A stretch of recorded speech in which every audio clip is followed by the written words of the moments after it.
우리는 지난 12.3 개헌부터 대선에 이르기까지 아마 많은 분들이 공감하실 겁니다. 정말 뉴스와의 전쟁이라고 해도 과언이 아니었죠. 똑같은 사건을 보도하는 뉴스마다 그 사건에 대한 해석들이 너무나도 다릅니다. 이것이 진실이야, 아니야, 이것은 명백한 거짓이야. 서로 자신들이 진리라고 말하는 것을, 그 뉴스를 SNS를 통해서 빠르게 소식을 전합니다. 혹은 명백한 거짓이라고 생각하는 분들은 아예 그 사실을 외면하곤 하죠. 이상하죠?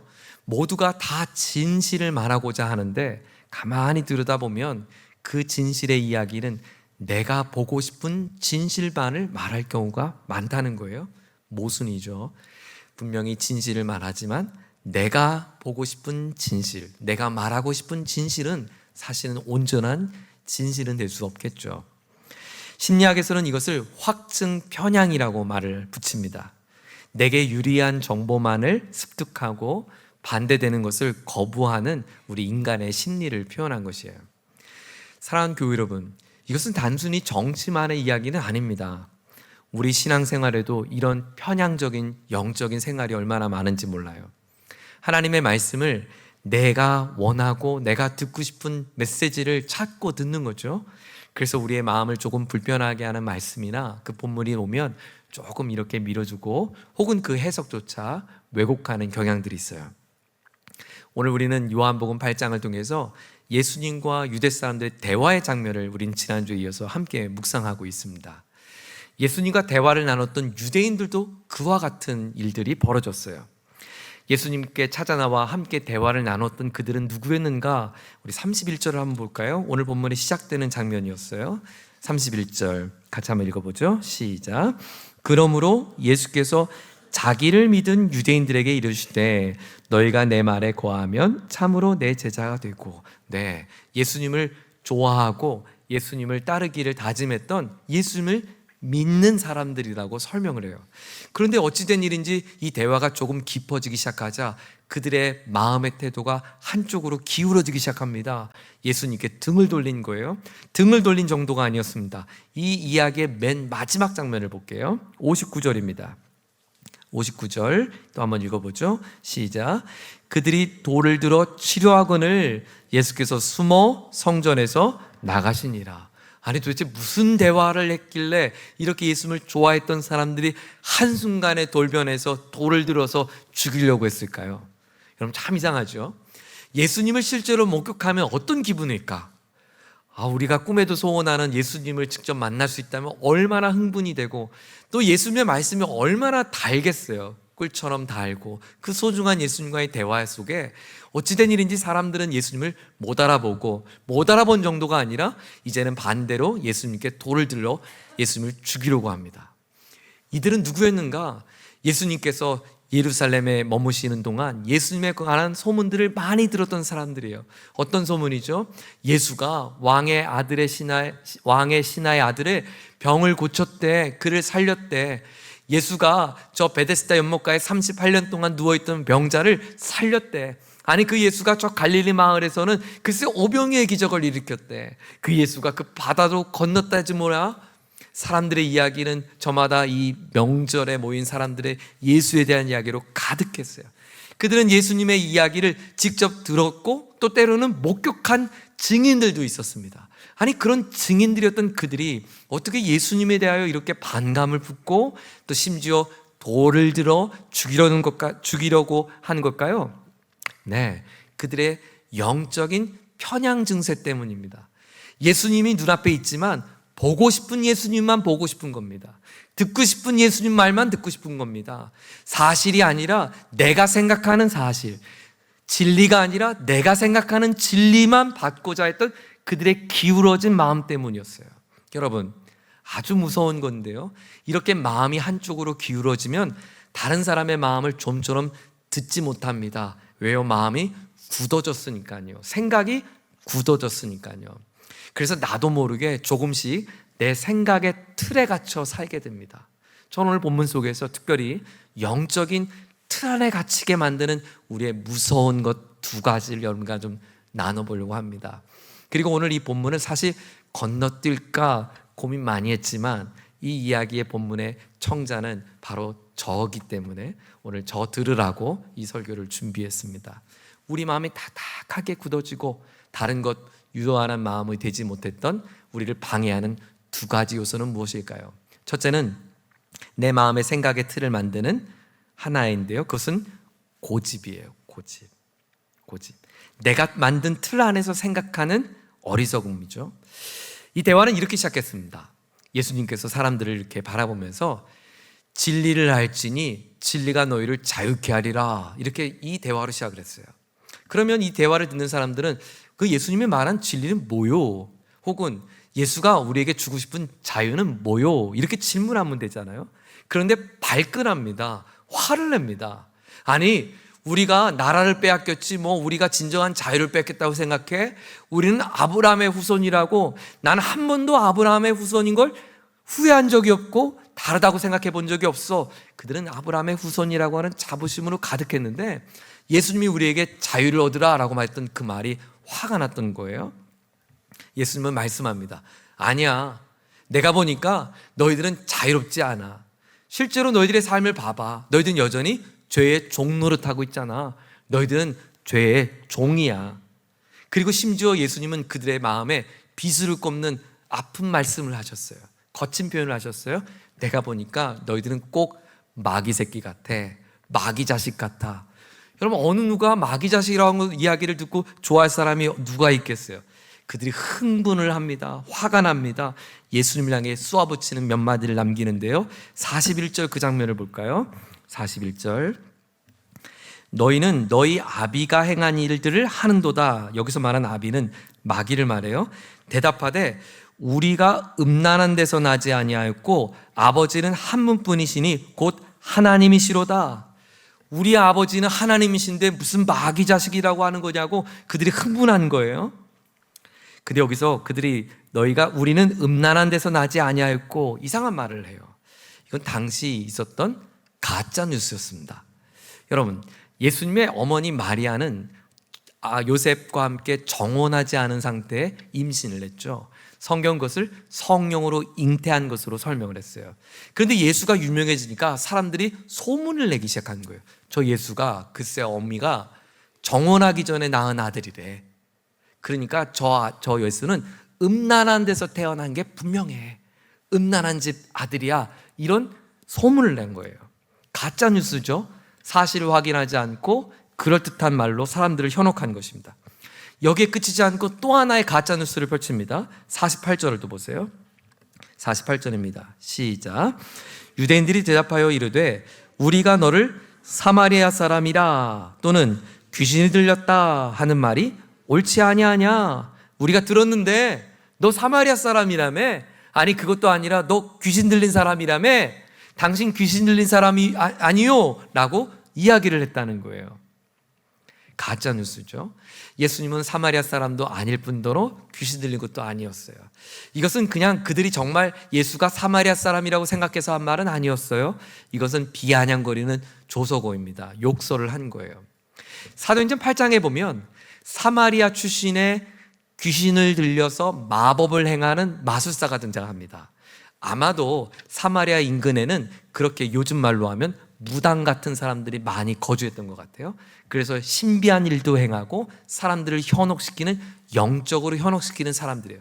당신이 사람들이 말하는 기적을 행한 것을 보니까 당신은 저 사마리아에서 온 귀신 들린 사람이 분명합니다 라고 이야기를 했다는 거죠. 예수님이 너희는 마귀 아들이야, 너희들은 죄의 종이야 라고 했던 말은 사실 틀린 말은 아니었습니다. 분명한 사실이었어요. 그들은 아브라함의 자손이라고 자부했지만 그들이 하는 짓은 꼭 마귀 자식 같았어요. 여러분, 지금은 여전히 초막절입니다. 이 본문이 굉장히 지금 길죠. 초막절이 오랫동안 이어지고 있어요. 예수님이 초막절 명절에 예루살렘 성전에 갔을 때 사람들이 예수님 앞에 어느 한 사람을 데리고 왔죠. 그 한 사람이 누구였죠? 가늠하다 현장에 붙잡힌 여인이었습니다. 여러분 기억나시죠? 가늠하다 현장에 붙잡힌 여인을 데려왔을 때 이상했죠. 가늠한 현장에서 붙잡았으면 여자만 있어요? 남자도 있어야 하죠. 그런데 남자는 그 자리에 없는 겁니다. 남자는 어디 갔을까요? 도망친 걸까요? 아니요. 그런 일들이 당시에 비일비재했던 겁니다. 당시 여성은 남성의 소유물이었습니다. 성놀이객감이었고 재산이었어요. 내 재산이었던 여자가 다른 남자와 잠자리를 가져 그게 분개해서 그 여자를 죽이려고 했던 거예요. 그런데 남자가 가늠한 것은 아무렇지 않아요. 왜냐하면 그런 일들이 허다했으니까요. 그 여자를 죽이려고 했던 사람들이 누구예요? 오늘 예수님과 대화하는 그들이요. 아브라함의 후손이라고 자랑했던 그들이요. 그들이 스스로 아브라함의 후손이라고 자랑했지만 사실은 삶의 내용을 들여다보면 꼭 마귀가 하는 짓 같아요. 가늠하다 현장에 붙잡힌 여인들, 불쌍한 여자를 건져 주기는커녕 그녀를 죽이려고 하고 그걸 빌미로 예수를 잡으려고 했으니 꼭 마귀 같은 일이 맞죠. 하나님께 속하지 않은 사람의 행한 것이 맞죠. 그러므로 너희는 진리를 모르는 것 같아. 진리가 너희를 자유케 해야 돼 라고 하신 말씀을 들었으면 그들은 어떻게 해야 합니까? 찔림을 얻고 자복하고 잘못됐다고 회개하고 뉘우쳐야죠. 예수님께서 가늠한 현장에서 붙잡힌 여인에게 땅에다 뭐라고 쓰신 다음에 죄가 없는 자만 이 여인을 칠 수 있다고 하자 사람들은 다 떠났죠. 네, 그들은 그 예수님이 하신 말씀 앞에 부끄러워서 도망갔어요. 그런데 오늘 예수님 앞에 대화를 나누는 이들은 부끄럽지 않다고 여긴 사람들이에요. 그들은 여전히 당당하다고 생각했던 사람들이에요. 그들은 예수님 앞에 나는 예수를 따르겠소라고 자신 있게 말한 사람이에요. 자신의 부끄러운 모습을 모른 채 나는 예수님의 제자요라고 스스로 자부했던 사람이었다는 거예요. 제가 우리 교회 부임한 지 이제 1년 반이 되어갑니다. 전에 목양했던 제자들이 한 달에 한두 번꼴로 이렇게 주중에 주말에 찾아옵니다. 수요 예배도 금요 예배도 이렇게 가끔씩 오는데요. 저희 부교육자들이 참 신기하게 생각해요. 저도 처음에는 그런가 보다 했는데 제자들이 이렇게 끊임없이 방문하니까 저도 고맙고 또 큰 격려가 되는 것이 사실이에요. 그런데 어느 한 제자가 와서 저한테 그러더라고요. 너 어떻게 왔니?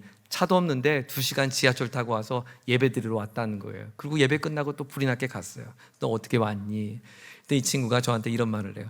목사님 잔소리 듣고 싶어서 왔어요. 제가 청년들한테 쓴소리 많이 했거든요. 너 그렇게 살면 안 돼. 정신 차려. 야, 그거 가짜 믿음이야. 흉내만 내고 있어. 너 그렇게 사니까 네 인생 뻔하게 사는 거야. 그 끝은 뻔한 인생이 될 거야. 빨리 돌이켜야 돼. 다시 시작하자. 다시 시작할 수 있어. 이 잔소리가 그립다는 겁니다. 그 말 들으러 미국에서도 찾아오고요. 이번 주말에도 또 한 가정이 아이 데리고 찾아오겠대요. 사랑하는 교회 여러분, 은혜가 뭘까요? 은혜는요, 내게 주신 하나님의 말씀, 그 말씀에 기분 좋아지는 것, 위로가 되어는 것, 이 말씀 너무 달다, 그게 은혜가 아니고요. 오늘 주신 말씀 앞에 마음 아픈 게 은혜입니다. 괴로운 게 은혜입니다. 찔림이 있는 게 은혜입니다. 내가 이렇게 사는 게 잘못했네. 맞아. 내가 경로를 많이 이탈한 것 같아. 하나님 주신 말씀 앞에 하나님이 다시 시작할 수 있다고 했을 때 주님, 저 다시 시작할 수 있나요? 그럼 다시 시작할 수 있지. 다시 기도하자. 믿음 위에 서자. 옆 보지 말고 둯대를 바라보자. 사람 고만 의지하고 주님 의지하자. 그 말씀 앞에 붙들려서 다시 일어나는 것, 그게 은혜 아닙니까? 병원에 갔는데 의사 선생님이 목사님 그렇게 살면 안 됩니다. 지금 목사님 나이가 몇인데 배 좀 보세요. 그건 덕이 아닙니다. 뱃살 좀 빼세요. 운동 좀 하세요. 식단 좀 조절하세요. 그래야 혈당도 올라가지 않고 목사님 건강하게 사역할 수 있어요. 의사가 저에게 그렇게 진단해주면 그렇구나. 난 배가 나온 게 내가 덕스러워서 그런 줄 알았는데 그게 아니었구나. 밥은 3끼만 먹어야 되는구나. 그걸 깨닫고 뉘우치고 회개하고 밥 공기 줄이고 열심히 운동하며 건강을 챙기는 게 좋은 의사 선생님 앞에서 진단 받는 거 아닙니까? 그런데 병원에 갔는데 의사 선생님이 목사님 힘드시지요. 살아봐야 길어야 100년이에요. 그냥 대충 살다 그냥 그렇게 가면 돼요. 그렇게 말해주는 의사가 있다면 그게 위로입니까? 절 죽이는 거죠. 목사님, 너무 강요하지 마세요. 신앙생활 우리 즐겁게 하면 좋잖아요. 적당히 믿음 생활하고 또 우리 현실적으로도 잘 살아야 균형 잡힌 신앙생활 하는 거 아닙니까? 뭘 그렇게 열심히 하라고 그렇게 들들 볶고 그러지 않고 그냥 우아하고 나이스하게 신앙생활 할 수 있도록 우리를 인도해 주세요. 여러분, 굉장히 그럴듯한 말인데요, 거짓말이에요. 그 속지 마세요. 성경이 언제 우리에게 균형 잡힌 삶을 살라고 언제 어디에서 말씀하십니까? 성경이 어디에 우리에게 현실적으로 살고 말씀이 부담스러우면 그럴 수 있다고 이해된다고 언제 그랬습니까? 좋은 게 좋은 거라고 성경 어디에 말씀합니까? 성경은 이렇게 말합니다. 마태복음 16장 24절, 누구든지 나를 따라오려거든 자기를 부인하고 자기 십자가를 지고 나를 따를 것이니라. 성경은 믿음은 십자가를 내려놓는 것이 아니라 주님이 짊어지는 십자가를 지고 사는 것이라고 말했습니다. 여러분의 아픔과 무거운 짐을 내려놓으라고 그랬지 주님이 짊어지는 십자가까지 다 내려놓으라고 말한 적이 없습니다. 갈라디아서 5장 24절은 성경은 이렇게 말합니다. 그리스도 예수의 사람들은 육체와 함께 그 정욕과 탐심을 십자가에 못 박았느니라. 성경은 우리에게 이곳에서 우리의 욕망과 탐심을 빌라고 한 적이 없습니다. 빌면 내가 줄 것이라, 꾸역꾸역 채워줄 것이라 언제 그랬습니까? 거짓말입니다. 성경은 너 탐심은 다 십자가에 못 박아. 그리고 하나님이 주신 욕심, 거룩한 욕망, 거룩한 열정, 하나님의 나라의 꿈으로 우리의 빈 마음을 채우라고 말했습니다. 성경은 이렇게 말합니다. 로마서 6장 6절, 우리가 알거니와 우리의 옛 사람이 예수와 함께 십자가에 못 박힌 것은 죄의 몸이 죽어 다시는 우리가 죄에게 종노릇하지 아니하려 함이니.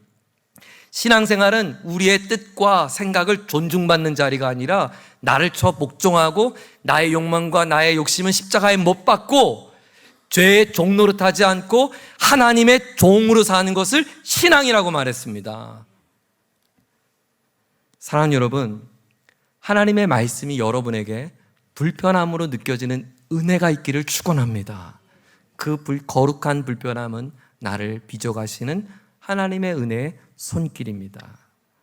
하나님의 은혜가 나의 고집스러운 생각의 틀을 깨뜨리고 하나님이 우리의 마음을 부드럽게 해주시기를 주의 이름으로 축원합니다. 두 번째, 내가 만든 이 생각의 틀, 또 한 가지의 틀은 내가 생각하는 것, 내가 보고 싶은 것만 보는 좁은 시각이에요. 이것을 다시 말하면 우리의 무지입니다. 성경은 예수님께서 그들과 대화 나눈 장면을 이렇게 소개해요. 또 예수님의 대화를 한번 보죠. 51절입니다. 자, 51절 같이 한번 읽어보죠. 시작. 진실로 진실로 너에게 이르노니 사람이 내 말을 지키면 영원히 죽음을 보지 아니하리라. 너 영원히 죽지 않아. 우리 영원히 살 수 있어. 이렇게 말하자 유대인들이 발끈합니다. 아니, 아브라함도 죽었고 우리 조상도 죽었고 우리 아버지도 죽었는데 뭘 우리가 죽지 않는다고, 네가 누군데, 네가 뭔데 우리에게 이런 말을 하냐고 비아냥거린 거예요. 당신이 아브라함보다 큽니까? 이렇게 말을 했다는 거죠. 그러자 예수님은 한 걸음 더 나가 더 충격적인 말씀을 하세요. 58절을 보세요. 58절 시작. 예수께서 이르시되 진실로 진실로 너에게 이르노니 아브라함이 나기 전부터 내가 있느니라. 예수님이 아브라함이 태어나기 전부터 있었다는 거예요. 이젠 말도 안 되니 얼마나 황당합니까? 요즘 같았으면 유대 사람이 학시 이렇게 했을 것 같아요. 네, 근데요, 예수님이 하신 말씀은 사실이에요. 아니, 당신이 50도 안 넘었는데 50이 뭐예요? 이제 막 30 좀 넘은 간 넘은 총각인데요. 그가 그 당시 2000년 전에 아브라함보다 먼저 태어났다고 하니 얼마나 황당무계합니까? 유대 사람들이 왜 그렇게 화가 났는지 이해가 되는 대목이죠. 말도 안 되죠. 말도 안 되는 거 맞을까요? 틀렸어요. 말도 안 되는 건 그들의 생각과 그들의 경험과 그들의 지식으로 바라봤으니 말이 안 되죠. 성경은 말합니다. 예수님은 태초부터 계신 하나님이시며 영원 전부터 온 세상을 창조하신 하나님이심을 우리에게 선포하고 있습니다. 태초에 말씀이 계시니라. 그 말씀이 우리 가운데 임한 진리라고 요한은 끊임없이 말하지 않습니까? 예수님은 내가 아브라함 이전부터 있느니라 의도적인 표현을 쓰셨어요. 여기서 있느니라라는 표현은 헬라어로 에고 에이미 I am that I am. 출애굽기 3장 14절에 하나님께서 모세에게 나는 스스로 있는 자다라고 했던 그 표현과 똑같은 표현이에요. 내가 곧 하나님이야. 나는 아브라함 이전부터 있었던 하나님이야. 물론 당시 유대인들은 전혀 이해할 수 없었습니다. 왜냐하면 그들이 아는 상식, 그들이 아는 지식이 전부였으니까요. 여러분, 내 생각이 좁아서 보지 못하는 거지 그 사실이 아닌 게 아닙니다.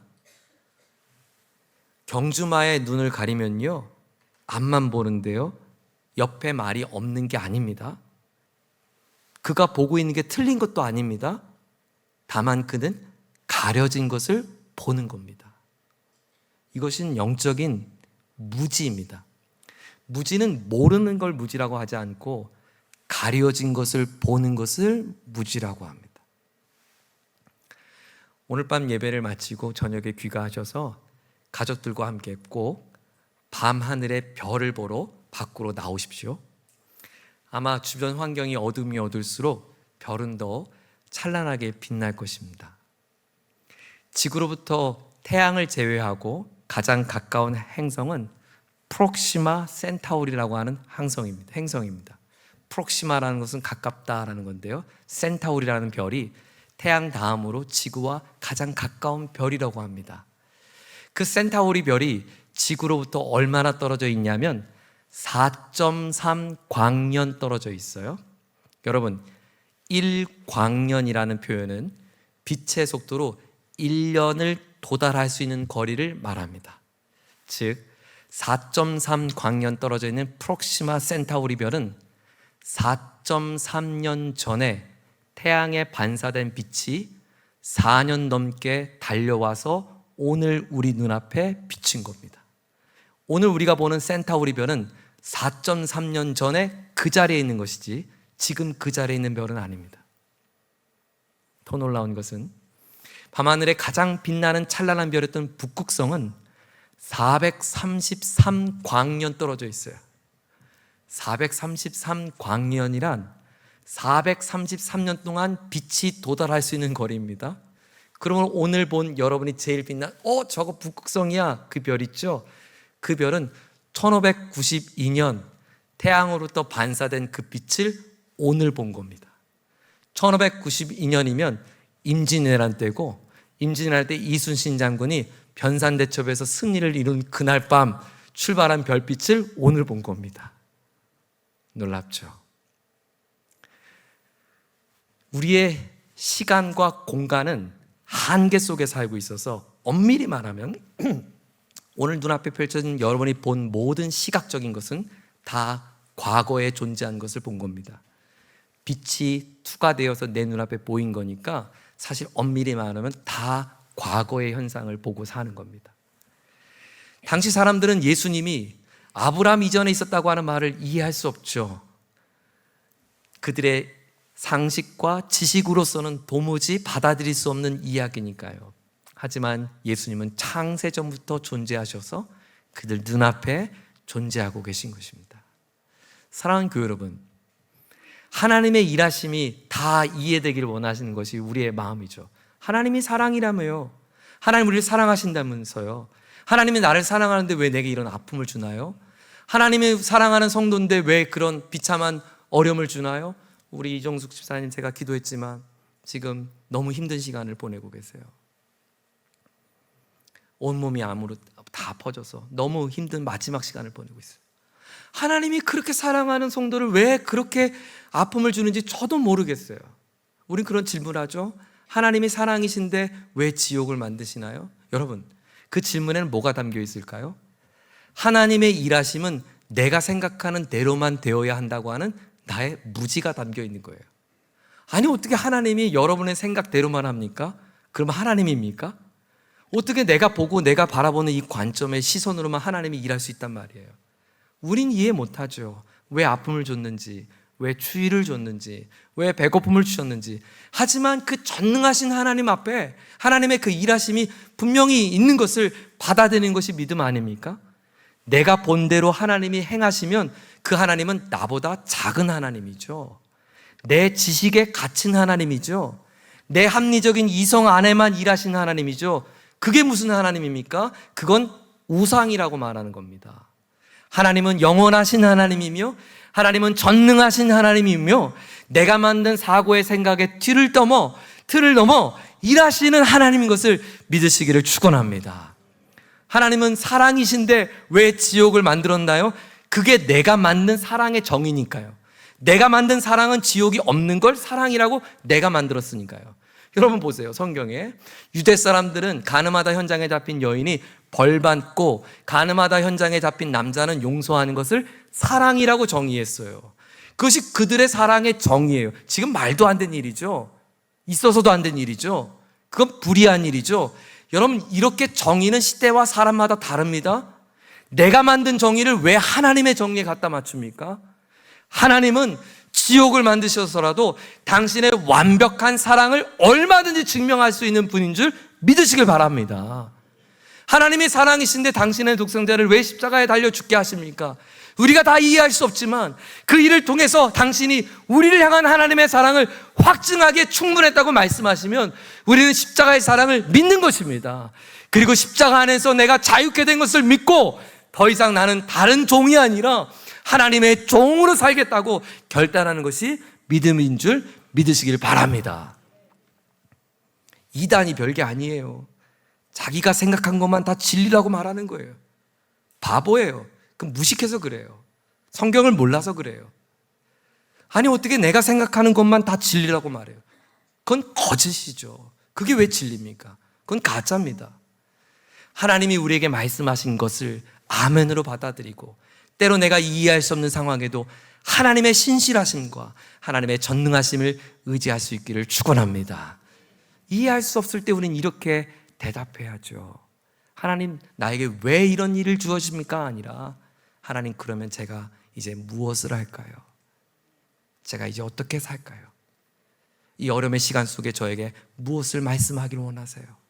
제가 무엇을 본받기를 원하세요? 저에게 무엇을 말씀해 주길 원하세요? 제가 그것을 듣고 싶습니다. 주님 말씀 앞에 겸손한 것, 하나님의 진리를 그대로 받아들이는 믿음이 있기를 주의 이름으로 축원합니다. 오늘 예수님께서 이 대목에서 우리에게 이렇게 마지막 결론을 하세요. 오늘 우리가 봉독한 본문 47절입니다. 47절 시작. 하나님께 속한 자는 하나님의 말씀을 듣나니 너희가 듣지 아니함은 하나님께 속하지 아니하였음이로다. 네, 사랑하는 교우 여러분, 고집스러움은 우리에게 어떤 현상으로 나타나냐면 마음의 딱딱한 굳어짐으로 나타납니다. 한번 내 마음을 만져보세요. 두드려보세요. 나는 딱딱한 사람인가? 딱딱함은 다른 말이 들리지 않습니다. 딱딱함은 다른 것이 받아들여지지 않습니다. 나쁜 고집이에요. 이 고집이 깨져야 하나님의 말씀이 들려집니다. 무지는 앞을 못 보는 게 아닙니다. 보이는 것만 보며 사는 겁니다. 그게 무지입니다. 네, 여러분이 보이는 것 맞아요. 그런데 그게 다가 아니에요. 전부가 아니에요. 그걸 전부라고 말하지 마세요. 그건 무식한 거예요. 북극성이 433광년 전에 날라온 빛이라고 하니 아유 목사님 무슨 소리예요? 내가 지금 눈앞에 빛을 봤는데 아니에요. 그 무식한 거예요. 433년 전에 출발한 빛을 이제서야 본 거예요. 사랑하는 교회 여러분, 하나님의 크고 놀라우신 일들을 우리가 다 이해할 수 없지만 하나님의 말씀이 들려지고 믿음으로 받아들여지는 놀라운 은혜가 있기를 주의 이름으로 축원합니다. 그 일은 성령께서 하실 것입니다.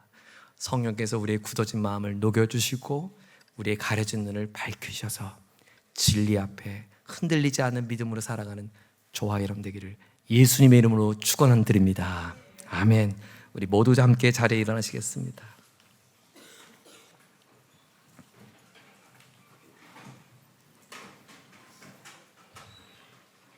하나님, 우리의 순전한 마음, 믿음의 마음으로 말씀 앞에 서겠습니다.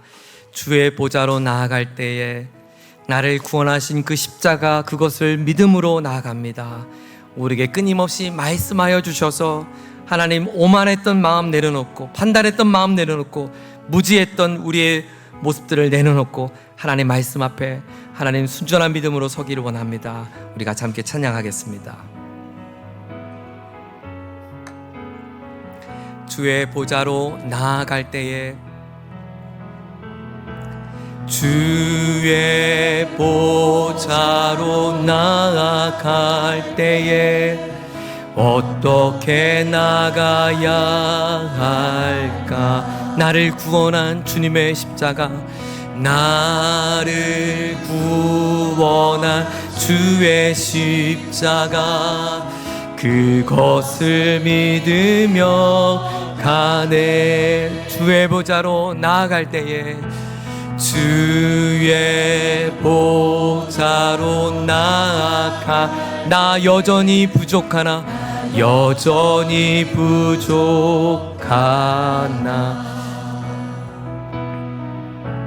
나를 품으신 주의 그 사랑, 그것을 믿으며 가네. 자격 없는 내 힘이 아닌, 자격 없는 내 힘이 아니, 오직 예수님의 보혈로, 오직 예수님의 보혈로. 자격 없는 내 힘이 아닌, 자격 없는 내 힘이 아니, 오직 예수님의 보혈로, 오직 예수님의 보혈로. 십자가의 보혈, 십자가의 보혈, 완전하신 사랑, 힘입어 나아갑니다. 십자가의 보혈, 십자가의 보혈, 완전하신 사랑, 힘입어 예배하. 십자가의 보혈, 완전하신 사랑, 십자가의 보혈, 완전하신 사랑, 힘입어 나아갑니다. 십자가의 보혈, 십자가의 보혈, 완전하신 사람, 힘입어 예배합니다.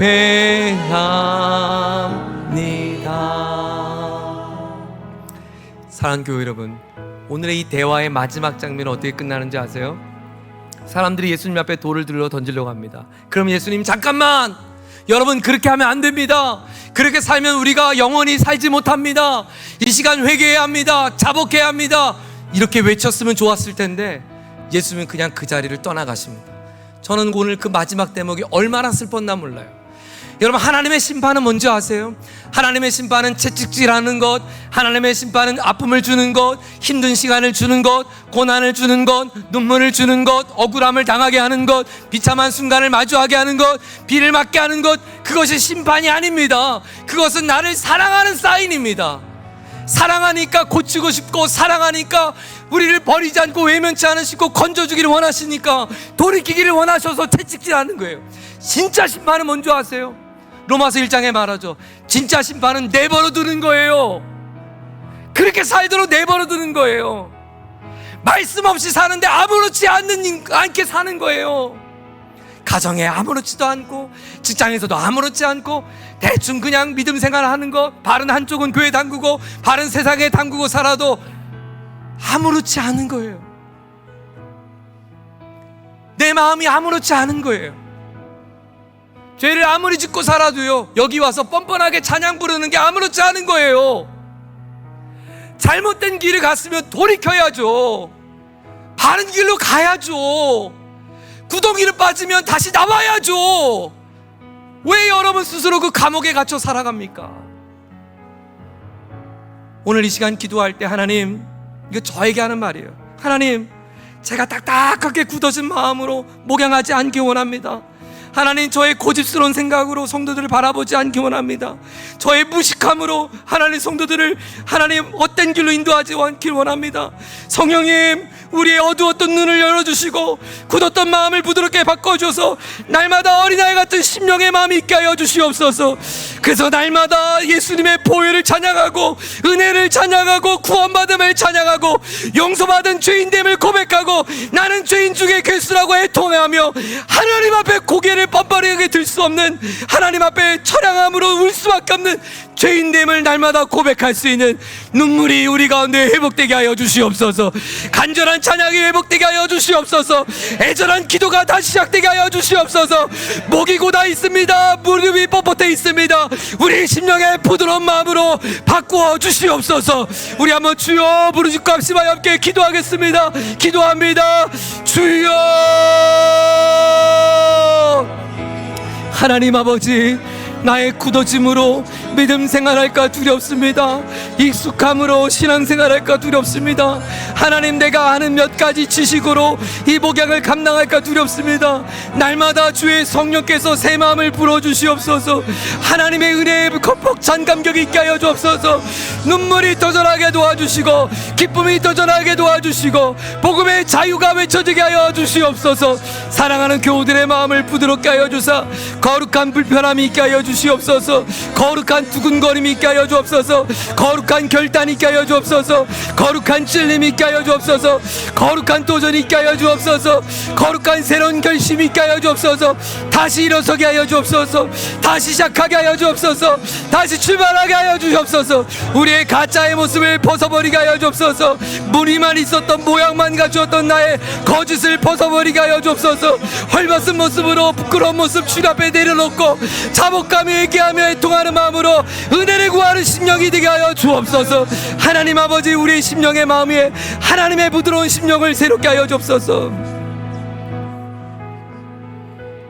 우리 한번 마음에 손을 얹기를 원합니다. 하나님, 고집스러움이 어느새 딱딱한 마음이 되고 말았습니다. 보고 싶은 것만 보고 듣고 싶은 것만 듣고 살아서 하나님, 내 눈이 무지로 어두워졌습니다. 하나님의 일하심을 내 생각으로 재단하려고 했고 원망했고, 이해 못하면 하나님을 불신했고, 이해할 수 없는 상황이 벌어지면 이 상황에 하나님을 탓하곤 했습니다. 어리석었음을 회개합니다. 하나님께서 일하심 앞에 믿음으로 나아갑니다. 주님, 나의 심령 위에 하나님의 진리 되신 주님께서 좌정하셔서 우리의 어둠을 밝혀주시고 굳어진 마음을 깨뜨려 주시옵소서. 성령이여, 새롭게 하여 주시옵소서. 진리를 지들로 발라드는 겸손함이 우리 가운데 있게 하여 주시옵소서. 진리 위에 든든히 서는 교회 공동체가 되게 하여 주시옵소서. 진리 위에 든든히 서는 아버지들 되게 하여 주시옵소서. 진리 위에 든든히 서는 어머니들 되게 하여 주시옵소서. 진리 위에 든든히 서는 자녀들 되게 하여 주시옵소서. 우리 마지막으로 주여 한 번 더 부르짖고 함께 기도하겠습니다. 주여. 하나님 아버지, 우리의 오만함과 우리의 무지함을 주님 앞에 내려놓습니다. 하나님의 말씀을 우리의 심령 가운데 새겨주셔서 생각의 틀을 뛰어넘으신 하나님의 일하심을 경험하게 도와주시고 진리를 진리로 받아들이는 믿음을 허락하여 주시옵소서. 그 말씀 앞에 겸손히 순종하게 도와주시고 세상과 견주어 말하는 사람들의 이야기에 현혹되지 않고 날마다 십자가를 쫓으며 그리스도의 제자된 삶으로 살아가게 하여 주시옵소서. 이 땅의 윤택한 삶이 영원하지 않고 하나님 나라의 아름다운 영원한 삶을 꿈꾸며 준비하며 그 나라를 예비할 수 있는 하나님의 거룩한 신부들로 살아가게 하여 주시옵소서. 하나님, 우리의 기름잔에 하나님 그 기름이 많은 어리석은 신부 되지 않게 하여 주시고 신랑을 맞이할 수 있는 거룩한 신부된 마음으로 하루하루를 믿음으로 살아내게 하여 주시옵소서. 성령 하나님, 우리의 마음의 어둠을 용서하여 주시고 하나님 닫혀있는 귀를 열어주시기를 원합니다. 진리로 깨우쳐 주시기를 원합니다. 눈을 열어주시기를 원합니다. 가려진 것을 벗겨주기를 원합니다. 하나님 아버지, 주의 말씀 앞에 나를 저 복종할 수 있는 믿음과 결단과 하나님 순전한 믿음으로 나아가게 하여 주시옵소서. 그래서 오늘의 우리의 인생을 새롭게 하시며 빚어가시는 하나님 앞에 자유함을 경험하며 하나님의 은혜를 갈망하며 다시 일어설 수 있는 소망의 시간이 될 수 있도록 인도해 주시옵소서. 하나님 아버지, 내가 이해한 하나님, 내가 믿고 싶은 하나님이 아니라 영원하신 하나님, 전능하신 하나님, 완전하신 하나님, 그 하나님을 온전히 믿으며 나아가게 하여 주시옵소서. 이번 한 주간 살아가는 삶의 자리마다 십자가의 그 보혈 속에 나를 건져신 하나님의 사랑을 힘입어 하나님 승리로 살아가는 권속들 되게 하여 주시옵소서. 딱딱하게 굳어진 마음들, 가려진 눈들 성령께서 깨뜨려 주시고 열어 주시옵소서. 진리 앞에 머물게 하여 주시고 진리를 받아들이게 도와주셔서 하나님 안에 거하는 자들이 되게 하여 주시옵소서. 하나님, 우리 교회가 진리 위에 순전한 믿음이 세워지는 교회가 되기를 원합니다. 온전한 진리 앞에 우리의 믿음들이 쌓여지기를 원합니다. 자녀들에게 아름다운 진리의 믿음을 물려주는 교회 되기를 원합니다. 하나님, 우리 공동체를 붙들어 주시옵소서. 이번 한 주간도 힘겨운 시간들을 보내는 교우들, 눈앞에 펼쳐진 어려운 현실 앞에 맞닥뜨리는 교우들, 하나님 넘어지지 않고 좌절하지 않고 능하신 하나님, 전능하신 하나님이 오늘 나의 인생 가운데 끝까지 추적하시며 빛을 비추고 있음을 믿고 그 하나님 의지함으로 승리할 수 있도록 하나님 은총을 베풀어 주시옵소서. 주 예수 그리스도의 크신 은혜와 하나님 아버지의 다함없는 사랑하심과 성령의 역사하심이 진리 되신 예수 그리스도를 붙잡고 나의 생각과 마음을 깨트리며 나의 눈을 열어 진리를 믿음으로 받아들이기를 다짐하는 우리 모두에게, 진리 안에 살아가기를 다짐하는 결단한 우리 모두에게 이제로부터 영원까지 함께하여 주옵시기를 존귀하신 예수님의 이름으로 간절히 축원하옵나이다. 아멘.